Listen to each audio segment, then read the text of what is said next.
نماز ادا کر سکتا ہوں۔ دیگر امتوں کو حکم تھا کہ صرف عبادت گاہوں میں ہی عبادت کریں، لیکن میرے لیے ایسا کوئی حکم نہیں ہے۔ پانی نہ ہو تو میرے لیے زمین سے تیمم کر لینا بہتر پاکی۔ پہلے تو آ گیا زمین جہاں مرضی نماز پڑھ سکتے ہیں، لیکن اب آ گیا کہ بھئی مٹی بھی جو ہے وہ میرے لیے پاک ہے۔ پانی نہ ملے تو ہم غسل کی حاجت ہو یا وضو کی حاجت ہو، دونوں صورتوں میں ہم تیمم کر سکتے ہیں۔ تکلیف کا عالم ہو، کپڑے بھی ناپاک ہوں، پانی نہ ملے تو ہم تیمم کر کے گندے کپڑوں سے نماز پڑھ لیں گے، جیسے کہا جاتا ہے اور سمجھایا جاتا ہے مسائل میں، اگر جسم ناپاک ہو نماز پڑھ لی تو نماز نہیں ہوگی، لیکن اگر کپڑے ناپاک تھے نماز پڑھ لی بعد میں یاد آیا تو نماز دہرانے کی ضرورت نہیں ہے۔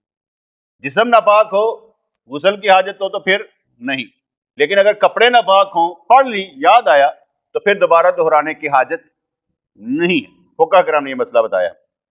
تو پانی نہ ہو تو میرے لیے زمین سے تیمم کر لینا بہتر پاکی ہے۔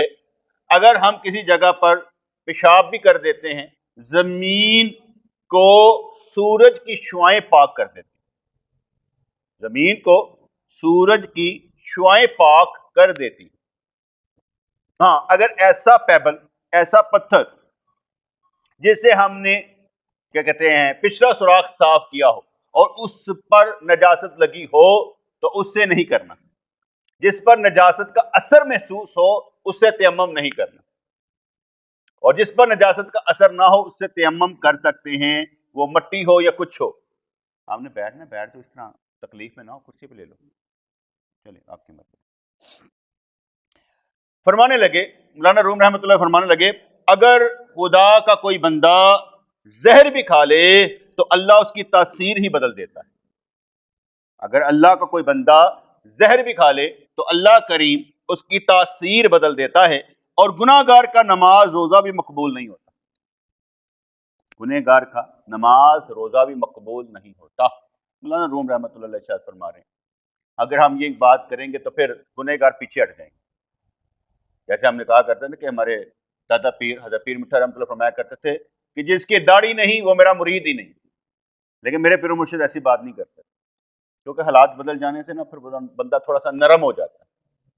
اگر ویسے پیری مریدی میں دیکھا جائے اور پوچھا جائے جناب پیر صاحب میں نے کیا کرنا ہے، کہتا مجھے دیکھ نہیں رہے، دیکھنے کا فائدہ کیا ہے؟ دیکھنے کا فائدہ کیا ہے؟ یہاں بولنا نہیں دیکھنا ہوتا ہے، اور جب دیکھا تو کمل کر۔ اب تو یہ کہہ رہا ہے کہ میں کروں کیا، نظر تو آ رہا ہے کرنا کیا ہے، جیسا میں ہوں ویسا تو ہو جا۔ تو فرمانے لگے اگر خدا کا کوئی بندہ زہر بھی کھا لے تو اللہ کریم اس کی تاثیر ہی بدل دیتا ہے۔ زہر کارگر ہی نہیں ہوتا، زہر میٹھا ہو جاتا ہے، زہر طاقت بڑھا دیتا ہے، کیونکہ اللہ چاہے گا تو تاثیر بدلے گی نا، اللہ نہیں چاہے گا تو زہر زہر رہے گا۔ اور گنہ گار کا نماز روزہ بھی مقبول نہیں ہوتا، کیونکہ یہ بھی کہا جاتا ہے قرآن پاک کی روح سے اللہ کریم پرہیزگاروں کے اعمال قبول فرماتا ہے۔ جیسا حضرت علی رضی اللہ عنہ کا قول کہیں پڑھا تھا میں نے، آپ نے فرمایا کہ اگر مجھے پتہ چل جائے نا میری نماز قبول ہو گئی ہے تو میں کہوں گا بہت بڑی بات ہے، کیونکہ اللہ کریم متقیوں کی نماز روزے قبول کرتا ہے۔ تو بات سمجھ گئی نا؟ اب اس جو انہوں نے بات کی ہے نا اس کے پیچھے کون سی بات آ گئی؟ قرآن، کہ اللہ کریم متقیوں کے اعمال قبول کرتا ہے۔ وہ اس لیے کہا جاتا ہے کہ اگر تم لوگوں نے کھانا بھی کھلانا ہے تو نیک لوگوں کو کھانا کھلاؤ، یہ چرسیوں پنگیوں کو جا کر مزاروں پر نہ کھلاؤ، جو فقیر ہیں بے نمازی ان کو کھانا نہ کھلاؤ۔ جب آپ کھانا نمازیوں کو کھلائیں گے تو نمازی بڑھیں گے، اگر آپ اپنا کھانا فقیروں کو کھلائیں گے، بھکاریوں کو کھلائیں گے تو بھکاری بڑھیں گے۔ یہ آپ کی مرضی ہے کہ آپ کس کو بڑھا رہے ہیں۔ اللہ تعالیٰ اپنی مخلوق پر اپنا پرتو ڈال دیتا ہے، ورنہ ابابیل پرندہ ہاتھیوں کو کیسے کچل دیتا۔ اللہ تعالیٰ اپنی مخلوق پر اپنا پرتو ڈال دیتا ہے، تجلی ڈال دیتا ہے، سایہ ڈال دیتا ہے، جس کی تاثیر سے بندہ بدل جاتا ہے۔ اگر ایسا نہیں تو ابابیلیں کیا ہاتھیوں کو تباہ کر سکتی ہیں؟ وہ چھوٹے سے پتھر میں کیا تاثیر ہوگی جو ایسے اوپر سے گرا اور ہاتھی کے اندر سے گزر کر زمین کے اندر گم ہو گیا۔ وہ کیا تاثیر ہوگی اس ایٹم بم میں کہ اوپر سے گرا تو یوں. وہ ایسے سمجھ لینا کہ آپ کی تاثیر ہے کہ آپ سبحان اللہ کہیں جنت میں درخت لگ جاتا ہے. وہ پیبل تو گرا، آپ کتنے شاندار ہے کہ آپ کی بات سے جنت میں درخت لگ جاتا ہے. بڑوں سے ہمسری کا دعویٰ کرنا، بڑوں کی برابری کرنا، بڑوں سے ہمسری کے دعویٰ کرنا اور جگڑنا ہلاکت کا باعث بن جاتا ہے. کہتے کہ حضرت بایزید بستامی رحمۃ اللہ علیہ، آپ جب تھک گئے تو آپ نے پاؤں سیدھے کر لیے، دونوں پاؤں سیدھے کر لیے، ایسے کر لیے. ایک بندے نے ان کو دیکھا اور ان کی نقل کی اور پاؤں اپنے سیدھے کر لیے، رخ ان کی طرف ہو گئے. آپ نے اپنے پاؤں سمیٹ لی. جب وہ سمیٹنے لگا تو اس نے سمیٹے ہی نہ جائے، کیونکہ اس نے بے ادبی ایسے کی تھی، اللہ نے اس کے پاؤں ہی سیدھے کر دیے. اسی طریقے سے ایک بات پڑھی میں نے تصوف کی کتابوں میں نے پڑھی کہ حضرت بائی بستامی رحمۃ اللہ کی شان میں کسی نے گستاخی کی تو آپ نے دوستوں کہا اسے تھپڑ مارو، اسے تھپڑ مارو. نہیں مارا، وہ مر گیا. آپ نے فرمایا میں اس لیے کہا تھپڑ مارو تاکہ ہم بدلہ لے لیں، ورنہ اللہ کریم نے بدلہ لیا. تو اللہ کریم جب بدلہ لیتا ہے پھر اور طرح سے لیتا. تو میں چاہتا تھا کہ یہ بچ جائے، پر تم لوگوں نے دیر کر دی، اس کو تھپڑ مار دی. اس لیے بڑوں سے ہمسری کا دعویٰ نہیں کرنا اور ان سے جھگڑنا ہلاکت کا باعث بن جاتا ہے. چوہے کی اونٹ سے کوئی مناسبت نہیں، چوہے کی اونٹ سے کوئی مناسبت نہیں. انسان میں صلاحیت نہ ہو تو پیدا کرنے کی کوشش کرو، یہ بالکل ٹھیک ہے. صلاحیت نہ بھی ہو، جیسے کہتا ہے رونا نہ آتا اور رونے والی شکل بناؤ، صلاحیت نہ بھی ہو تو پیدا کرنے کی کوشش کرو. اگر کشتی بانی کی صلاحیت نہیں ہے، کشتی چلانی نہیں آتی، تو کشتی کنارے کنارے لے جانی چاہیے. تھوڑا تھوڑا کر کے بندہ کچھ نہ کچھ سیکھ جاتا ہے. جس طرف توجہ آپ کریں گے کچھ نہ کچھ گین کر لیں. رخ اگر سیدھا ہو جائے تو پھر سیدھا رخ صراط مستقیم کا باعث بن جاتا ہے. پہلے تجارت کا فن سیکھ پھر دکان کر. آزادانہ زندگی بسر کرنے کی ہمت نہ ہو تو غلام بن کر رہنا چاہیے. آزادانہ زندگی بسر کرنے کی ہمت نہ ہو تو غلام بن کر رہنا چاہیے.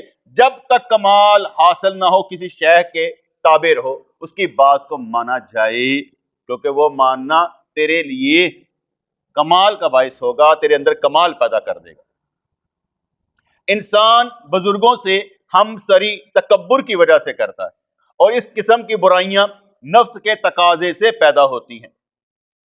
جب انسان برائیوں کو بار بار کرتا ہے تو نفس کی اس خواہش میں جماؤ پیدا ہو جاتا ہے. یعنی بار بار کرنے سے کیا ہوتا ہے، وہ ایک عادت بن جاتی ہے، مسلسل روگ بن جاتا ہے. اور اگر کوئی برائی سے روکے تو اس پر غصہ آتا ہے. جیسے اکثر کہا جائے نا، کسی کو بار بار کہا جائے نا داڑھی رکھ، اور داڑھی رکھ، وہ غصے کر جاتا ہے. اور اگر کہا جائے یہ جو داڑھی نہیں رکھتے تو اٹھ کے کہنا تو میں نے کہیں نہ رہنا ہر دفعہ، حالانکہ اس کو نہیں کہا، ویسے سیدھی بات کی، لیکن وہ لڑنے لگ پڑتا ہے. میں نے کہا نا او کمینے، تو سارے نے سوچنا سانو کیا تھا. کسی نے یہ نہیں سوچنا کہ یار میں کمینہ نہیں ہوں، لیکن اس نے سوچنے لگ پڑا گل مینوں ہی لائی سو. یہ ہمارے ایک نا کیا کہتے ہیں بے وقوفی ہے ہمارے اندر کی، کہ ہم لوگ آواز سنتے ہیں تو یہ نہیں سمجھتے ہم نہیں ہیں، ہم سمجھتے ہیں ہم ہی ہیں، ہمیں ہی کہا گیا. کیونکہ ہمارے اندر چور ہوتا ہے نا، تو وہ چور یہ کہتا ہے. اگر مجھے کوئی کچھ کہے تو میں سوچتا ہوں کہ میرے اندر چیز ہے، اگر ہے تو لڑائی کس بات کی، وقت پر ٹھیک ہو جائے گی. اگر کوئی برائی سے روکے تو اس پر غصہ کرتا ہے. شیطان کو سرداری کی عادت پڑ گئی تھی، شیطان کو سرداری کی عادت پڑ گئی تھی، اس لیے حضرت آدم علیہ السلام کو سجدہ نہیں کیا. اس لیے جو بندہ جھکنا نہیں نہ جانتا، اکثر لوگ بڑے پڑھے لکھے نہیں نہ ہوتے، جو کام سیکھ لیتے ہیں نا تو چاہے امیر ہو جائیں لیکن ان کے اندر اخلاقیات نہیں ہوتی. جو پڑھا لکھا بندہ نوکری کرنے والا ہوتا ہے، یس سر، جی سر، جی سر، جی سر، سر ہو گیا سر، سر گل کوئی نہیں سر، اس کو یہ کرنا آتا ہے. جڑا دوسرا ہوتا ہے نا وہ کہتا چل جا کر لیں گے، اسے بولنا نہیں آتا. میری یاد ہے کہ میری خالہ فوت ہو گئی تو وہاں پر جو میرے خالہ کے بیٹے تھے وہ تھے مصری شاہ کے، ادھر ادھر کے، مطلب کہ جو ہوتا ہے نا لوہے والے کاروبار والے، وہ لوگ تھے. اور جو ان کے چاہنے والے آئے افسوس کرنے، کیا یار بڑا افسوس ہوا. بس انہوں کرن سلام تے جا کے ساڈے کول ہوئی. میرے بہنوئی آئے پڑھے لکھے تھے, وہ آئے انہوں نے سب سے السلام علیکم السلام علیکم یار بہت افسوس ہوا. انہوں نے اس طریقے سے بات کی, میں مسکرایا, میں کہا پڑھے لکھے اور ان پڑھ میں فرق ہوتا ہے. پڑھا لکھا جو ہوتا ہے وہ سمجھتا ہے کہ یار میں ذرا تمیز سے بات کرنی ہے تاکہ جو ساتھ کھڑے ہیں نا تو ان کو بھی سلام ہو جائے گا, پانچ کیا حال ہے طبیعت ٹھیک. لیکن جو ان پڑھ ہوتا ہے اسے کوئی نہیں ہوتا, کہتے مینو سمجھو نا. اس لیے جو تکبر والے لوگ ہوتے ہیں وہ جب کسی کے پاس جاتے ہیں تو صرف اپنے مطلب کے بندے کو سلام کرتے ہیں, دوسروں کو سلام کرنا حد تک سمجھتے ہیں کہ اگر دوسروں کو سلام کرتے تو تمہاری بےزتی ہے, اس لیے صرف اس کو سلام کرتے ہیں جو ان کے مطلب کا ہوتا ہے, دوسروں کو سلام نہیں کرتے. آپ نے دیکھا ہوگا کہ جن لوگوں کو پیروں نے صاحبزادے بنانا ہو, یہ ہمارا صاحبزادہ ہے, ان کے ہاتھ لوگ بچپن سے ہی چومنا شروع کر دیتے ہیں. وہ سلام نہیں کرنے کے روادار ہوتے کسی کو, لیکن لوگ ان کے ہاتھ چومتے ہیں, کہتے بس ٹھیک ہے صاحبزادہ صاحب ہے جی صاحبزادہ صاحب. وہ صاحبزادہ صاحب کہہ کے بنایا جاتا ہے تاکہ بعد میں اس نے آنا ہماری گدی پر, تم نے غلام رہنا ہے. تو اس لیے ہاتھ چومنا کتنا ضروری نہیں تھا, لیکن یہ ایک ہمارے جہالت ہے, پیری مریدی سے ناواقفیت ہے, بے وقوفی ہے ہماری. تو کہتے کہ شیطان کو سرداری کی عادت پڑ گئی تھی, اس لیے حضرت آدم علیہ السلام کو سجدہ نہ کیا.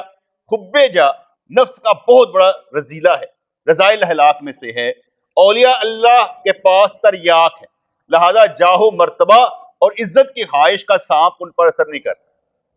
یعنی کہ اگر کوئی اللہ والا بن جاتا ہے تو ان کے اندر یہ رذائل اخلاق نہیں ہوتے, کیونکہ جب بندہ ذکر کرتا ہے تو ذکر کرنے سے مقصود قلب کا جاری نہیں ہونا ہوتا.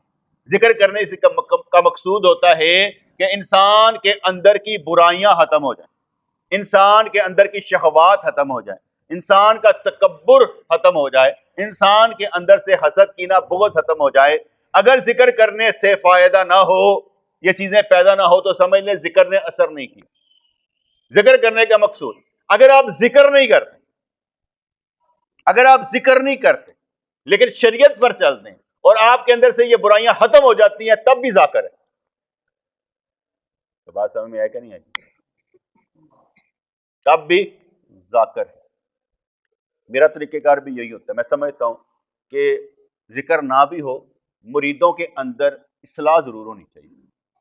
جو اصلاح, جو ذکر کا مطلب تھا کہ یہ چیزیں پیدا کرنی ہے اور یہ ختم کرنی ہے, وہ تربیت سے بھی ختم ہو جاتی ہے.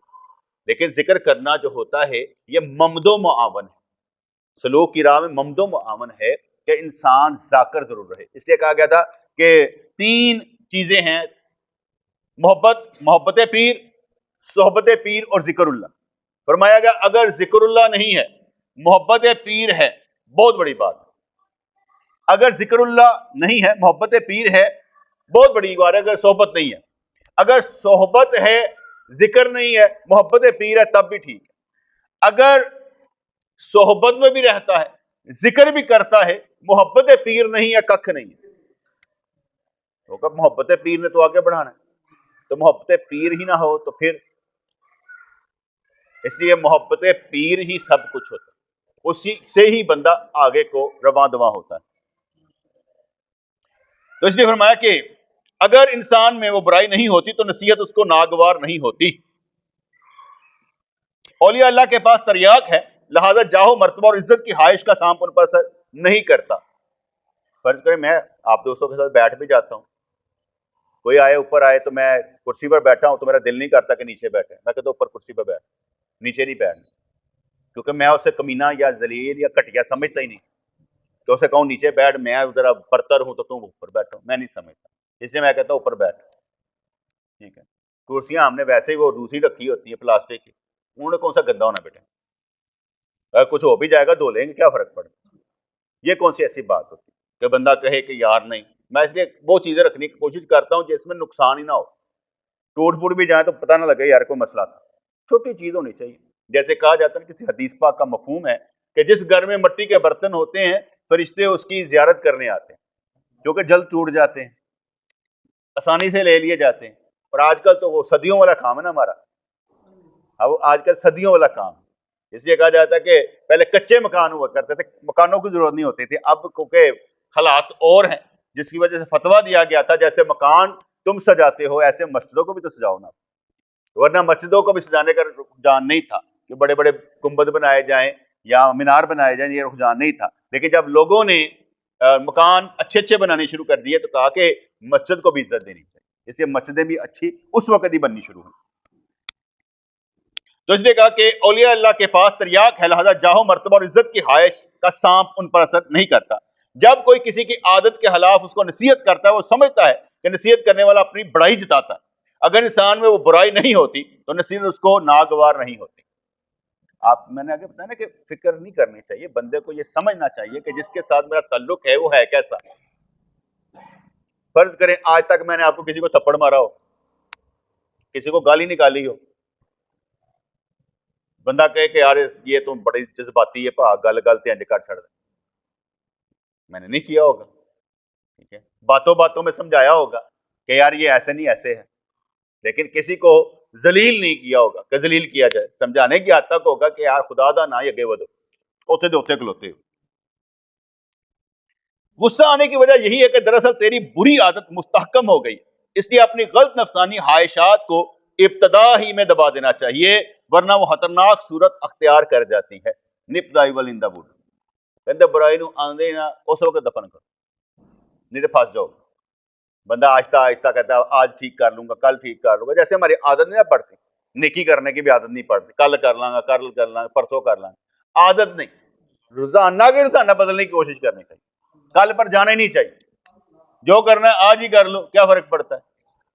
کیونکہ محمود اگر کہا جائے کہ کل کا سبق اچھا میں کل کر لوں گا، روزانہ کا روزانہ یاد کرنا چاہیے، کوئی پیچھے مڑ کر نہیں دیکھنا چاہیے، کام دھیان سے.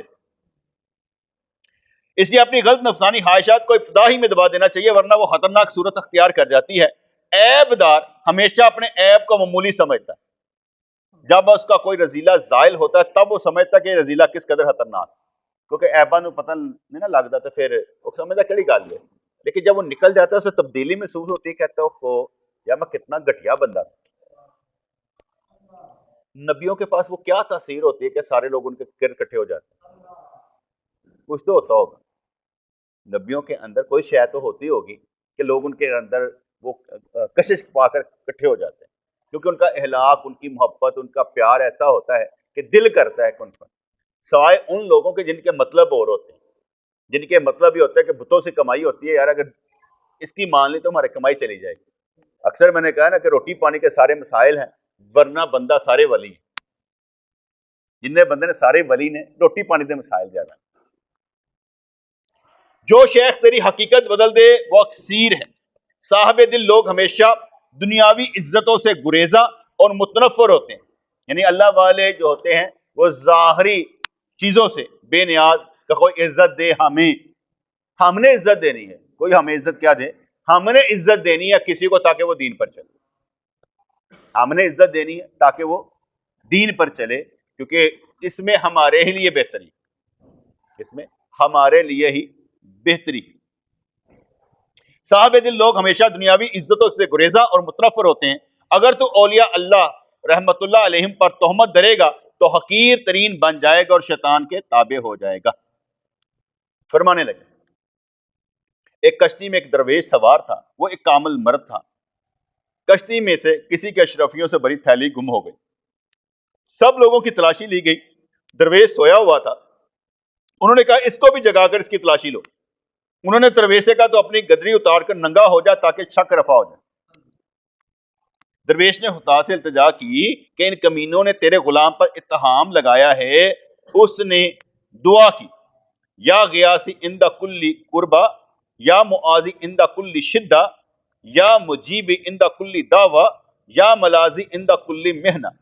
اے ہر مصیبت میں فریاد رس، اے ہر مصیبت میں میری پناہ، اے ہر پکارنے والے کا جواب دینے والے، اے ہر مشقت میں میرے ملجا ماوا. فقیر کے دل سے آہ کیا نکلی کہ دریا میں چاروں طرف سے مچھلیاں نمودار ہوئیں. ہر مچھلی کے منہ میں ایک قیمتی موتی تھا، کیونکہ وہ موتی اللہ کی جانب تھا اس لیے بے مثل تھے. درویش نے چند موتی لے کر کشتی میں پھینک دیا اور خود شاہوں کی طرح ہوا میں چوکڑی لگا کر بیٹھ گیا. ہوا میں سے کہنے لگا کہ میں تمہارے ساتھ کشتی میں نہیں بیٹھوں گا تاکہ تم مجھ پر چور فقیر کے ساتھ نہ رہو. میں اپنے خدا کے ساتھ رہتا ہوں، میرا خدا نہ تو مجھ پر تہمت درتا ہے نہ مجھے رسوا کرتا ہے۔ ہمارے پیر و مرشد رحمۃ اللہ علیہ آپ ارشاد فرمانے لگے کہ ایک بزرگ تھے دل مراد صاحب، نام میں بولنا جاؤں، دل مراد صاحب تھے، تو میں ان کو ملنے کے لیے جنگل میں گیا اور راستہ بھول گیا۔ جب راستہ بھول گیا تو میں نے دیکھا کہ ایک درویش آ رہا ہے، اور میں نے نور بصیرت سے جان لیا کہ یہی ہیں دل مراد صاحب۔ تو انہوں نے مجھے اپنے پاس بلایا، لے کر چلے اور اپنی مسجد میں آ گئے، خود نیچے بیٹھ گئے، مجھے اوپر بٹھا دیا۔ میں نے گلا شکوہ کیا، وہ کہنے نہیں تمہارا ہی کام ہے، تم ہمارے مہمان ہو۔ کہتا ہے میں جھوٹ موٹ کر لڑ کر تو دوسری طرف مسجد کے دوسری طرف چلا گیا۔ تو بعد میں انہوں نے مجھے بلایا اور میرے سامنے میرے پیر و مرشد کی تعریف کی، پیر مٹھا رحمۃ اللہ علیہ کی۔ کہنے لگے اس کا پیر جانتے ہو کون ہے؟ اس کا پیر وہ ہے اگر کوئی اسے السلام علیکم لے نا اور وہ جواب میں وعلیکم السلام کہہ دے تو اس پر جنت واجب ہو جاتی، اس کی بخشش ہو جاتی۔ اس کا پیر وہ ہے۔ انہوں نے کہا اتنی انہوں نے تعریفیں کی۔ تو میں نے ان سے پوچھا حضرت وہ آپ نے ڈنڈے پر حج کیا تھا وہ کیسے تھا؟ آپ فرمانے لگے کہ میرے پاس پیسے نہیں تھے، وہ دل مراد صاحب کہنے لگے میرے پاس پیسے نہیں تھے اور میں کیا کہتے ہیں کراچی آ گیا، اور وہاں سے شپ جاتے تھے، جب پہلے نہیں پانی ہے شپ میں جاتے تھے، بحری جہاز میں جاتا تھا۔ مجھ سے انگریز نے پوچھا پیسے، میں نے کہا لا پیسے کوئی نہیں ہے۔ اچھا پیسے نہیں ہے، پاسپورٹ تو اس وقت ہوتا ہی نہیں تھا، پیسے نہیں ہے تو آپ کو کیسے لے کر جائیں؟ کہنے لگے کہ وہ جو تھا نا انگریز وہ نہیں مانا۔ کہتا میں وہی پڑا رہا، اور جب جہاز چلنے کا وقت ہوا اور میری نظروں کے سامنے سے جہاز چلنے لگ پڑا تو مجھے جوش آ گیا۔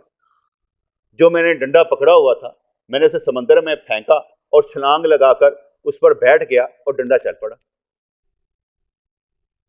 اور ڈنڈا جو تھا وہ جہاز کی سمت میں رواں دوا، اور جہاز کا جو کیپٹن تھا اس نے دیکھا یہ تو وہی بندہ ہے کہ جس کو ہم نے نہ کی تھی۔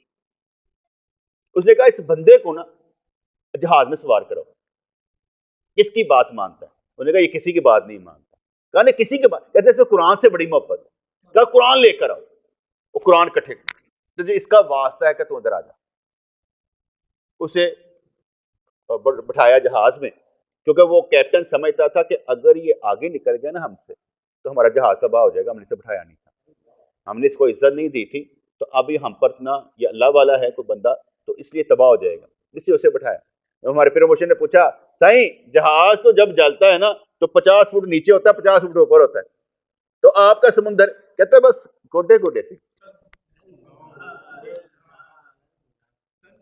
یہ میں بیٹے اس لیے آپ کو سنائی بات کہ یہ میرے پیر مرشد نے سنائی، کیونکہ وہ جھوٹے نہیں تھے، ساتھ کو مصدوق تھے، تو اس لیے میں نے یہ بات آپ کو سنائی ہے کہ آپ یہ مچھلیوں کی بات سن کر کہیں کہ یہ کیا کہتے ہیں مولانا روم رحمۃ اللہ نے سنائی، میں نے اپنے پیر و مرشد کی بات سنائی کہ ایسا ہوا تھا۔ جن کا جذبہ صادق ہوتا ہے ان کے لیے راستے، دیکھیں بیٹے سمجھنے کی بات ہے نا، کوئی کہتا ہے یہ کیسے ہو سکتا ہے، کیسے ہو سکتا ہے؟ تو ہم کہتے ہیں دیکھو وہ رب کریم جو ہے جب معراج شریف کی رات حضور تشریف لائے تو کافروں نے انکار کر دیا کہ کیسے، بتاؤ مسجد کیسی تھی؟ تو حضور نے حضرت عقیل کے گھر کے پاس ہی اللہ تعالیٰ نے حضرت عقیل کے گھر کے پاس مسجد سامنے کر، جیسے آج کا ہم 3D نہیں پروگرام رکھ دیکھتے ایندے کرو تے انج نظر آتا کنے کلیاں نے کنے دروازے نے کنے، وہ سارا کچھ ہی دیکھ دیکھ کر بتاتے جائے۔ یاد تو نہیں تھا ان کو؟ اللہ تعالیٰ نے سامنے کیا اللہ کر سکتا ہے؟ جو بندہ اللہ کو درمیان سے نکال دیتا ہے وہ ککھ نہیں، اور جب اللہ کو نکالیں گے تو کچھ ہوگا، اللہ کو ڈالیں گے تو کچھ ہوگا نا۔ ہم نے اللہ کو نکال کر اللہ پر یقین نہ رکھتے ہوئے بات کرتے ہیں۔ اب لوگ کہتے ہیں اب کیوں نہیں کرامتیں ہوتی؟ ضرورت نہیں ہے بیٹے، اب تو کمپیوٹر آپ کو خود بتائے گا کیسا ہوتا ہے کہ نہیں ہوتا۔ پہلے دور میں کیا تھا؟ اب تو کمپیوٹر بڑا سائنس سب کو بتا دیتی ہے نا، پہلے سائنس اس طرح کی نہیں تھی، اب سائنس بتا دیتی ہے کیسے ہو رہا ہے۔ اب ویدر رپورٹ پر آپ یقین کر لیں گے، پامسٹ کے ہاتھ پر یقین کر لیں گے، اللہ کے ولی پر یقین نہیں کریں۔ تو مجھے اس سے کوئی فرق نہیں پڑتا۔ میں نے تو آپ کو ایک واقعہ سنایا کہ فقیر کے دل سے آہ نکلی تو دریا میں چاروں طرف سے مچھلیاں نمودار ہوئیں. ہر مچھلی کے منہ میں ایک قیمتی موتی تھا. کیونکہ وہ موتی اللہ کی جانب سے تھے اس لیے بے مثل تھے. درویش نے چند موتی لے کر کشتی میں پھینک دیے اور خود شاہوں کی طرح ہوا میں چوکڑی لگا کر بیٹھ گیا. ہوا میں سے کہنے لگا میں تمہارے ساتھ کشتی میں نہیں بیٹھوں گا تاکہ تم مجھ چور فقیر کے ساتھ نہ رہو. میں اپنے خدا کے ساتھ رہتا ہوں. میرا خدا نہ تو مجھ پر تہمت درتا ہے اور نہ مجھے رسوا کرتا ہے. صحیح جو مزہ ਇਹੋ ਜਿਹੀ ਮਜ਼ੂਬੀਅਤ ਵਿੱਚ ਹੈ ਨਾ, ਕੱਲੇ ਪੰਧ ਵਿੱਚ ਰਾਮ ਦੇ ਨਾਲ ਜਿੱਥੇ ਮਿਲੀ ਉਹ ਕੀ ਕਹਿੰਦਾ ਜ਼ਮੀਨ ਉੱਥੇ ਇੰਜ ਕਰਕੇ ਸੋ ਗਏ, ਜਿਹੜਾ ਕੱਪੜਾ ਮਿਲਿਆ ਪਾ ਲਿੱਤਾ ਤੇ ਆਪਣੀ ਨਮਾਜ਼ਾਂ ਪੜ੍ਹ ਲਿੱਤੀਆਂ, ਅੱਲਾ ਅੱਲਾ ਕਰ ਲਿੱਤੀ, ਹੋਰ ਕੀ ਚਾਹੀਦਾ ਹੀ ਨਹੀਂ. ਅੱਲਾ ਕਰੇ ਇਹੋ ਜਿਹੀ ਕੋਈ ਤਜੱਲੀ ਮੇਰੇ ਤੇ ਪਵੇ, ਮੈਨੂੰ ਕੱਖ ਨਾ ਪਤਾ, ਨਾ ਮੈਂ ਦਰਸ ਦੇਣਾ ਚਾਹੁੰਦਾ, ਨਾ ਮੈਂ ਕੁਛ کرنا ਚਾਹੁੰਦਾ.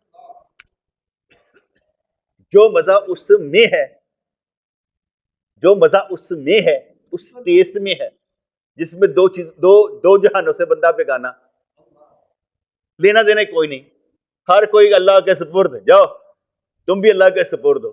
جب وہ اللہ تعالیٰ کی حکمتیں دیکھتا ہے نا کون کا کیا کیا کیسے ہے تو سمجھ آ جاتی ہے. تو ایویں نہیں حضرت علیہ السلام نے بچہ ماریا سی، ایویں نہیں کشتی انج ہوندی سی. اج دا دور بھی اوہو جہا ہی ہے. جہو جی مرضی سیاست چلے، جہو جی مرضی معاملات ہون، کہانیاں ان جی چلدیاں پئیاں فرعوناں نال. ہن بھی فرعون بیٹھے نے، ادو بھی فرعون بیٹھے سن. ساڈا کام ہے کہ نبی دی تعلیم تے چلنا. ایسا مقام پاک نفس فقیروں کو ملتا ہے جن کی تعظیم میں سورۃ عبسہ نازل ہوئی. جبکہ حضور نے ایسے ہی کسی فقیر سے ذرا بے التفاتی کا معاملہ کیا تھا نا، تو کہا محبوب گل سنو، تہاڈی مہربانی ہے، کافر بیٹھے نے پہاڑی جان، یہ ضرور دیکھنا.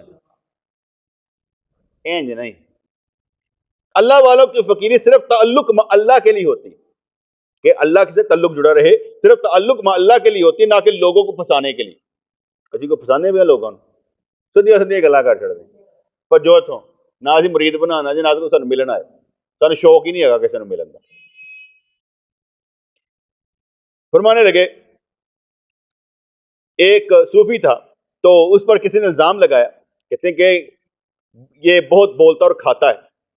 صوفی کہنے لگا مجھ پر بسیار گوئی کا الزام مت لگاؤ، میں تو 100 نصیحتوں میں سے ایک نصیحت کی بات کرتا ہوں. اس حکایت میں بھی یہی بتایا گیا ہے. چند صوفیوں نے اپنے شیخ کے سامنے اپنے ایک ساتھی کی شکایت کی کہ اس میں 3 بری عادتیں ہیں: زیادہ باتیں کرتا ہے، زیادہ کھاتا ہے، زیادہ سوتا ہے. شیخ نے فقیر سے کہا تم نے وہ حدیث نہیں سنی، خیر الامور اوسطھا، کہ ہر کام میں میانہ روی رکھو، جیسا کام ساتھی کرتا تم بھی ویسا ہی کر ورنہ اختلاف پیدا ہو جائے گا.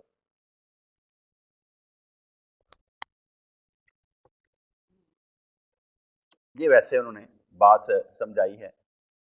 میں نے آگے بتایا نا، ایک مزدور 8 فٹ دیوار بنائے، ایک سارے جو ہیں وہ 5 فٹ بنائے، تو 1 فٹ والا 8 فٹ والا اچھا کہ 5 والا؟ 5 والا.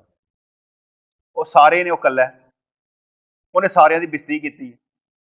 ہن سارے انہوں برا بھلا کہیں گے، چاہیے اے کہ وہ یہ کہیں کہ ہم 8 فٹ بنا کے دکھائیں گے، وہ کہے گا تو نیچے آ 5 فٹ بنا، ہمارے لیے تو مشکلیں پیدا کر رہا ہے. اب غلط کیوں ہوا؟ ساروں کو دیکھو کہ ایک کو دیکھیں، ایک کو دیکھیں، لیکن وہ سارے مخالفت ضرور کریں گے. جس نے پھر اس طرح کا کام کرنا، مخالفت تو آئے گی. اب مجھے ایک مسئلہ بتائیں.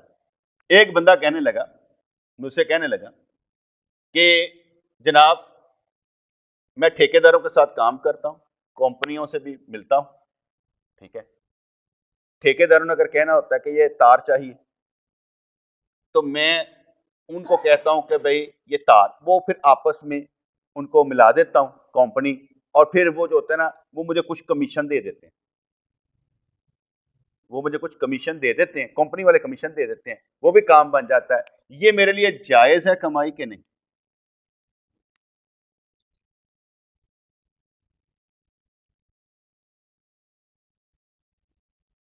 سوال کیا ہے.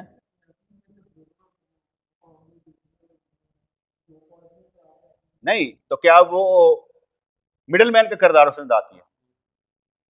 مڈل مین کا کردار وہ ہے کہ دونوں کے ساتھ وہ مڈل مین ہو، دونوں نے سے تصور کیا وہ مڈل مین ہے. ایک نے تو کہا ہے کہ بھائی ہم نے یہ تار لینی، ٹھیک ہے، اب اس نے کہا کہ بھائی ٹھیک ہے، کمپنیوں کو کر دیا کہ یہ کمپنی ہے جی، انہیں تار دے دی، تار اچھی بھی ہوگی، میں نہیں یہ کہتا، لیکن وہ مڈل مین کا کردار نہیں ادا کر رہا۔ اب انہوں نے اسے دے دیا کہ بھائی اسی کوئی بھی ہماری چیز بکوائے ہم اسے اتنی پرسنٹیج دیتے ہیں، وہ لے لیتے ہیں، کیونکہ انہوں نے تو اپنا نکال کر کچھ نہ کچھ اسے دے دیا تاکہ ہمارا گاہک بنے، تو ایک گاہک گھیر کے لے آئے گا۔ اب وہ جو اس نے لیا ہے، اگر ان کو پتا چلے، جن کو تار بکوائی ہے ان کو پتا چلے کہ بھئی یہ کسی نے تار بکوائی ہے اور اس نے ہمیں پیسے نہیں دیا، ان سے پیسے لیے ہیں، کیا وہ گلا کریں گے؟ کریں گے۔ تو پھر یہ جائز ہے کہ ناجائز ہے دیہڑی لانا؟ یہ مجھے کسی نے پوچھا تھا، میں کہ یار تو مڈل مین نہیں ہے، تو بروکر بھی نہیں ہے، تیرے سامنے کام ہوگا کہ تینوں پتا ہے کہ تو اپنے کنٹیکٹ استعمال کیتے ہیں۔ میں کہ میں رضوان نے کیا صحیح میں مکان کو آنا چاہنا، میں کہا ٹھیک ہے، انہوں نے کہا تھا میں اپنے کسی دوست کو کہا لے لے، یہ کو میں دیہڑی لے لی، ان تو پتا نہیں تھا، ٹھیک ہے۔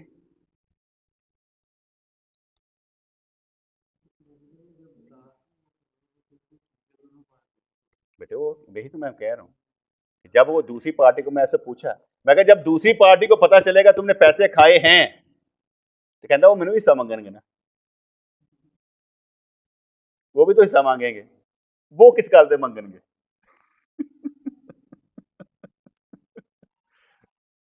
سارے چور وہ بھی اس لیے مانگیں گے نا، سانو بھی لا، انہوں نے پیو کا کام ہے، گورنمنٹ کا کام ہے، یہ تو کنٹریکٹر لگے ہوئے ہیں، یہ اپنے طور پر جب کر لیتا ہے، دیکھیں مجھے نہیں نہ سمجھ آتی کہ یار یہ جو آپ کمیشن لے رہے ہیں، آپ کو تو دیہڑی مل گئی یار، ہوں تو تار لے آؤ تو وہ بھی کمیشن لے لو، کوئی بلب لے آؤ تو بھی کمیشن لے لو، اس کا مطلب یہ ہوا کہ آپ لوگ ادھر بھی کمائی کر رہے ہیں، یہ بھی کر رہے ہیں، یہ کس کھاتے میں ہے؟ بس سوال میرا یہ، میں اسی لیے کہہ رہا ہوں بیٹا کہ کس کھاتے میں، اگر وہ اپنے کنٹیکٹ استعمال کرتا کہ یار یہ میرے تعلقات ہیں، ان کو میں نے استعمال کیا ہے، میں نے کیا میرے ہیں، ٹھیک ہے، اس کے بعد انہوں نے تعلقات استعمال کر کے لیا ہے تو اگلے بھی تجھے استعمال کریں گے کسی وقت۔ میں کسی کے کام نہیں نہ آتا، کیونکہ میں کسی کا کام کر نہیں سکتا تو میں آتا بھی نہیں، اگر میں کسی سے کام لوں گا تو پھر کیا ہوگا، لوگ بھی مجھ سے کام لیں گے، میں کام لیتا ہی نہیں ہوں، میں کوئی کہتا آؤ جناب ساڈے محفل چ آؤ، آؤ جناب ساڈی محفل، کیونکہ بنانے کا مطلب ہے کہ ساڈے کوئی تو آئے، میں جانا ہی نہیں چاہتا۔ میں جس کام میں ہوں وہ تو ہے صفائی کرنا، پاک صاف کرنا، اندر کے رضائل اخلاق ختم کرنا، پھر تو میں اسی کام میں پڑ گیا، ٹھیک ہے۔ اگر میں کنٹیکٹ استعمال کرتا ہوں تو کسی کا بھلے کے لیے کروں کہ یار چلو اس کا بھلا ہو جائے، جیسے ہم کسی کے کام آنا شروع کرتے ہیں تو ہم سارے کو کر رہے ہیں یار کرو یہ کام، اس میں پیسے کھا جاؤں، میں پیسے کھا جاؤں، پھر کیا ہوگا؟ سانو کی پتہ لگا، یہ میرے اوپر ہے نا بیٹے۔ اب میں کہوں کہ یار کیونکہ میں کام کیتا ہے، کام تو میں کروایا نا، تو میرا بھی تو کچھ ہونا چاہیے نا۔